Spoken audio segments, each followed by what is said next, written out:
Now, here's a point that you and I may have some difference of view about, and that's the impeachment of Donald Trump. Today is January 14th. Yesterday, the House of Representatives impeached the president for the second time. The inauguration is the 20th, if I'm not mistaken. That's 6 days from now on Wednesday of next week. Trump has 6 days or less to serve as president, and they're started a process to remove him from office. Seems impossible that the process could be complete before the actual inauguration, and so the impeachment would extend over the trial in the Senate, that is to say, would extend over into the new administration and would have to be carried out after Trump has left office. Now, setting aside the legal technicalities about whether or not you can do that, I gather the consensus opinion is that you can legally do that.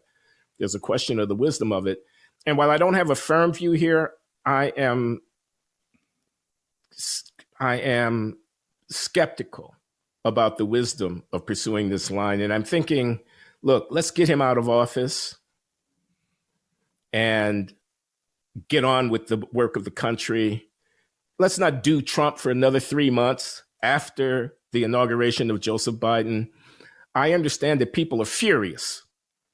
I understand that people want him to be punished as an example so as not to go without having been held accountable for his actions. I've already said what I think about his actions. Okay, and I won't repeat myself. Despicable and contemptuous of the interest of the country. That's what I think about his actions. I don't think he incited the riot, but I think the riot was part of the fire that he's been playing with for a while, and he deserves to have been burnt by it.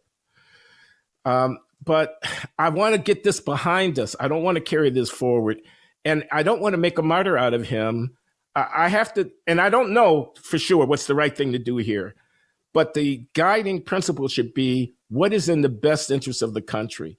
So when Mike Pence, the vice president, declined to pursue the 25th Amendment disqualification of Trump in the last days of his presidency for his unfitness to serve, saying that he didn't think it was in the best interest of the country, not addressing the merits of Trump, I was relieved, frankly, that he said that and thought that sounds like the wiser course.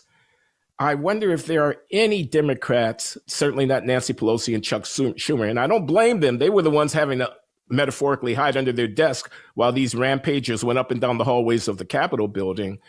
But wise heads ought to be thinking about the country right now. And I'm not sure continuing to litigate this is in the interest of the country. I'm not sure. I have my doubts. I'm skeptical about it. I'm skeptical about the spirit of vengefulness that wants to make up lists and go McCarthyite, because it is McCarthy-esque down the list. Where were you on the moment of, who did you say? And did you actually support and what were your speeches? And you are a junior insider and we're going to just, I think that's be very bad for the country. I respectfully disagree. I signed a letter. A bunch of historians signed a letter arguing for impeachment, and I was treated as a historian, and I decided to pretend to be one because I play one on TV sometimes, and I did sign it. And my interest is not in pointing the finger. And of course, there is some of that. The idea is we must indicate our disapproval of this person. Yeah. Well, we did that 10 minutes ago. Do we really need to do it again when he's going to be out in 5 minutes? I get that. But to the extent that the impeachment process, especially if it goes further than it's gone at this point, and even just for the symbolic reasons, if it just stays where it is now, to the extent that it keeps him from running again, from being able to serve, it's vital, because that man is, and this isn't just name calling, he is a narcissist. He is a clinical narcissist. And as such, to have lost like this is utterly intolerable. He doesn't even like being president. But the idea that he was repudiated will just sit with him as an unresolved chord. He just can't have it. He'll run again. And because he's attracted a religious cult, and because apparently to be a modern Republican is to be able to look yourself in the mirror, caving in to someone like him, as long as it's your party that's in power, he could win again. There's a cult of personality around him. If the best they can do next time is Marco Rubio, Trump could win again. And to the extent that we can keep that from happening, I think maybe you and I both agree now that that man has no business being president of the United States. And yet he's going to want to try again. Here's what I want to say, John. I don't disagree with what you said. He is going to want to try again. And he could win. Mm-hmm. And that would not be good. It'd be a horror show. But the solution is to persuade a majority of our fellow voters that that's the case. The disqualification doesn't work. I mean, trivially, it doesn't work. Don Jr. runs as his surrogate. Mm-hmm. And the party gets formed with Trump, the obvious, patron, and Don Jr., the figurehead expression. And everyone who casts a vote for Don Jr. is, in effect, voting for Trump. And when Don Jr. wins, if he wins, Trump, quote unquote, is back in power. You can't kill this thing by just chopping off its head. You've got to get to the root of it. You've got to persuade people of the point, I think I say this immodestly, that I was just making, which is that the country was endangered by what it is that Donald Trump did. Bringing him back to power puts the country at grave risk. Disqualifying him because you happen to have a majority in the two houses of the U.S. Congress at the moment.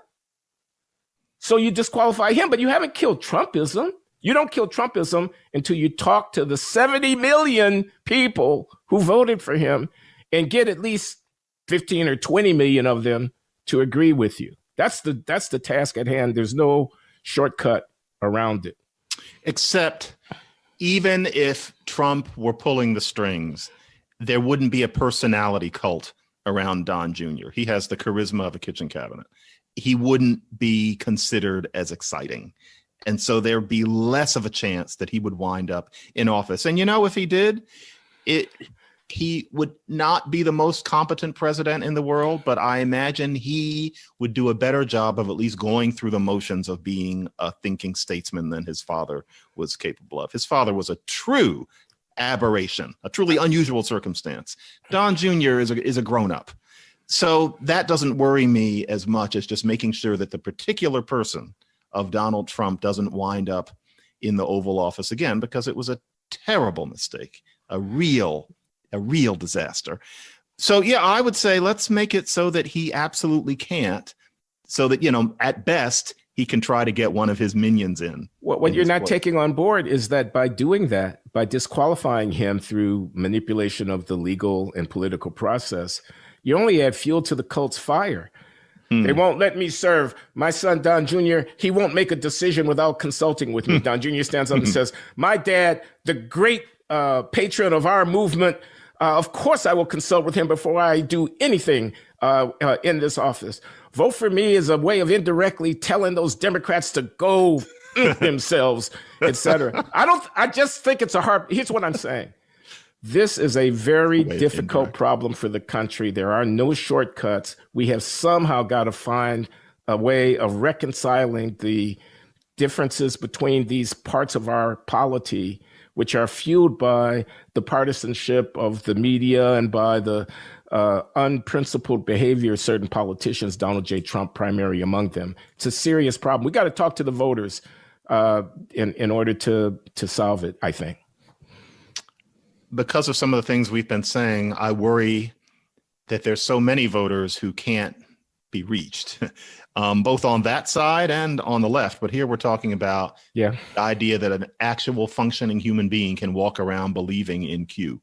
These are college-educated people who walk around taking care of their taxes and getting second mortgages, who actually believe that.